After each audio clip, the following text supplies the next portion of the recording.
What's up, IFBB, AMA fans and followers? Welcome back for another episode of Bodybuilding and I was going to say Bodybuilding and Bollocks. Bodybuilding and Banter with myself, Xavier Wills, and IFBB Pro Bodybuilding legend Lee Priest. Lee, how you doing this week? You just had a CT scan yesterday. You've been putting dogs in MRI, boats, and MRI yesterday in the bigger one. I saw the controversy didn't sort of stop after we did our last podcast with the whole Tim Wilkins thing. Tim Wilkins came out with an apology which was, like, a fair while afterwards. I don't know how many days it would have been, Ugh. like, maybe, like, 4 days or something after the whole Sam Sulek comment was blown up online after what he said on, I believe it was Olympia TV. And you had something to say about the apology as well. I don't know, I can't remember exactly what you wrote, but you said essentially that you didn't feel it was super sincere, so No, like when you're gonna read an apology like Biden from either whatever he's reading from, because you can tell he's looking ahead reading it. If you can't give a heartfelt apology coming from the heart and speak from the heart like the shit you spoke, saying he was garbage, you had such venom and you knew what to say then. If you can't come up with an apology from here, not reading it, then it's not an apology. That was more like a, you want to keep your job, you better go back on there and backtrack and say this and say that because that was all bullshit. I didn't feel nothing from it. Did he mention Sam's name in the whole apology, or did he just say I said something that was out of line? I regret it. I don't think he mentioned Sam's name at all, did he? I'm not sure if he did, but he sort of in a way, like, I could see what he was saying in the apology, but then he did sort of lose me again in it because then he started to say about the kids and the way he sort of then It was about him. yeah. I lost a friend. I had a 25-year-old training partner who had a heart attack and this and that. And I'm thinking, well, you've been around the sport, you're saying it's bad, there's drugs involved, your friend had a heart attack and died, and so many others have died. Didn't stop you, Tim, did it? You kept training, you kept taking steroids yourself. So get off your fucking high horse. Yeah, If, yeah, if, yeah. if if it scared you that much when your training partner, 25, had a heart attack and died, and you know people that died, why didn't you all of a sudden go, hey, I'm not going to take steroids anymore? You're in your 50s now, still trying to get a pro card. So shut Mm. up, Tim.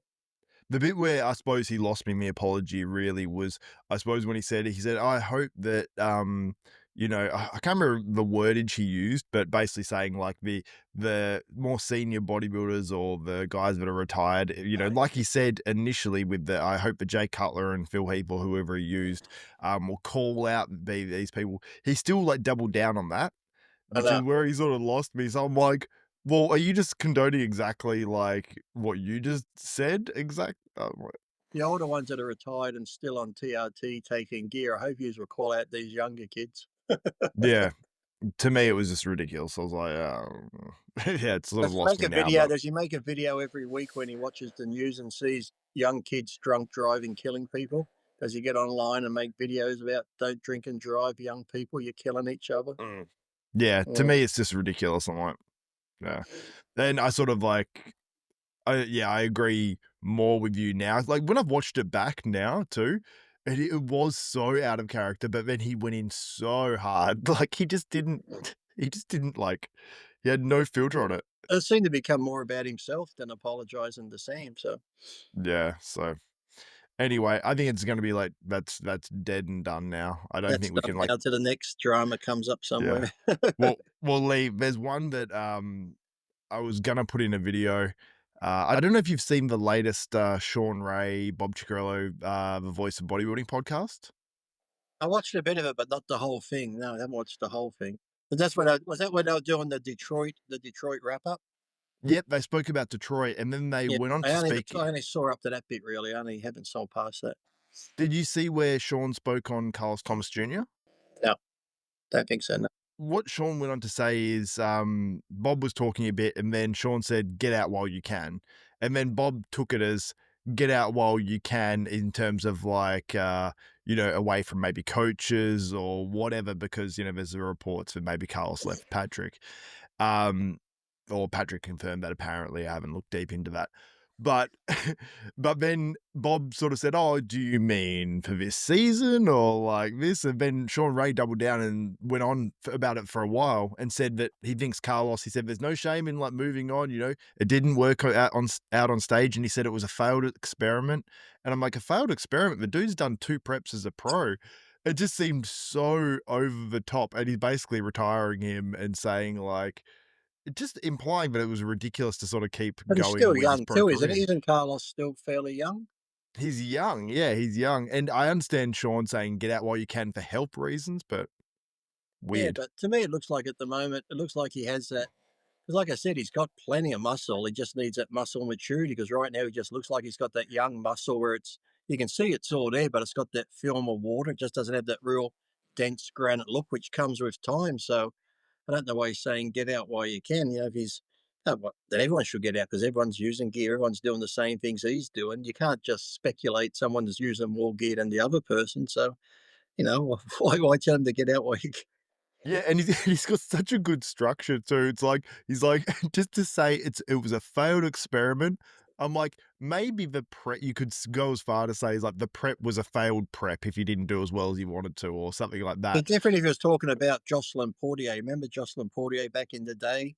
He was Yep. a really he'll compete, but he looked really bad. But he still had fun. He'd go on stage. Sometimes he'd still have his wristwatch on during pre-judging, and he just looked really bad. But that's somebody you'd probably say, get out while you can. You're not going to cuddle as a bodybuilder. Yes, you might Yeah. love getting up there, but someone like Carlos, that's like saying, Bonner, get out while you can now. You've won a few shows, you've done enough. Quit.